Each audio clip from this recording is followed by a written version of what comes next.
और यहोवा ने शमूएल से कहा, मैंने शाऊल को इस्राएल पर राज्य करने के लिए तुझसे जाना है। तू कब तक उसके विषय विलाप करता रहेगा? अपने सींग में तेल भर के चल, मैं तुझको बेतलेहमी यिशै के पास भेजता हूँ, क्योंकि मैंने उसके पुत्रों में से एक को राजा होने के लिए चुना है। शमूएल बोला, मैं क्यों कर जा सकता हूँ? यदि शाऊल सुन लेगा, तो मुझे घात करेगा। यहोवा ने कहा, एक बछिया साथ ले जाकर कहना कि मैं यहोवा के लिए यज्ञ करने को आया हूँ। और यज्ञ पर यिशै को न्योता देना, तब मैं तुझे जता दूंगा कि तुझको क्या करना है, और जिसको मैं तुझे बताऊं उसी को मेरे ओर से अभिषेक करना। तब शमूएल ने यहोवा के कहने के अनुसार किया और बेतलेहम को गया। उस नगर के पुरनिये थरथराते हुए उससे मिलने को गए और कहने लगे, क्या तू मित्रभाव से आया है कि नहीं? उसने कहा, हाँ, मित्रभाव से आया हूँ, मैं यहोवा के लिए यज्ञ करने को आया हूँ। तुम अपने अपने को पवित्र करके मेरे साथ यज्ञ में आओ। तब उसने यिशै और उसके पुत्रों को पवित्र करके यज्ञ में आने का न्योता दिया। जब वे आए, तब उसने एलियाब पर दृष्टि करके सोचा कि निश्चय जो यहोवा के सामने है वही उसका अभिषिक्त होगा। परंतु यहोवा ने शमूएल से कहा, न तो उसके रूप पर दृष्टि कर और न उसकी डील की ऊंचाई पर, क्योंकि मैंने उसे अयोग्य जाना है। क्योंकि यहोवा का देखना मनुष्य का सा नहीं है। मनुष्य तो बाहर का रूप देखता है, परंतु यहोवा की दृष्टि मन पर रहती है। तब यिशै ने अबीनादाब को बुलाकर शमूएल के सामने भेजा और उससे कहा, यहोवा ने इसको भी नहीं चुना। फिर यिशै ने शम्मा को सामने भेजा और उसने कहा, यहोवा ने इसको भी नहीं चुना।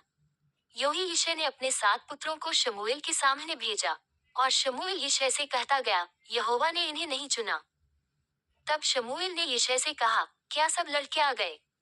वह बोला, नहीं, लहुरा तो रह गया और वह भेड़ बकरियों को चरा रहा है। शमूएल ने यिशै से कहा, उसे बुलवा भेज, क्योंकि जब तक वह यहाँ न आए तब तक हम खाने को न बैठेंगे। तब वह उसे बुलाकर भीतर ले आया। उसकी तो लाली झलकती थी और उसकी आंखें सुंदर और उसका रूप सुडौल था। तब यहोवा ने कहा, उठकर इसका अभिषेक कर, यही है। तब शमूएल ने अपना तेल का सींग लेकर उसके भाइयों के मध्य में उसका अभिषेक किया और उस दिन से लेकर भविष्य को यहोवा का आत्मा दाऊद पर बल से उतरता रहा। तब शमूएल उठकर रामा को चला गया और यहोवा का आत्मा शाऊल पर से उठ गया और यहोवा की ओर से एक दुष्ट आत्मा उसे घबराने लगा। और शाऊल के कर्मचारियों ने उससे कहा, सुन, परमेश्वर की ओर से एक दुष्ट आत्मा तुझे घबराता है। हमारा प्रभु अपने कर्मचारियों को जो उपस्थित है आज्ञा दे कि वे किसी अच्छे वीणा बजाने वाले को ढूंढ ले आए, और जब जब परमेश्वर की ओर से दुष्ट आत्मा तुझ पर चढ़े, तब तब वह अपने हाथ से बजाए और तू अच्छा हो जाए। शाऊल ने अपने कर्मचारियों से कहा, अच्छा, एक उत्तम बजवैया देखो और उसे मेरे पास लाओ।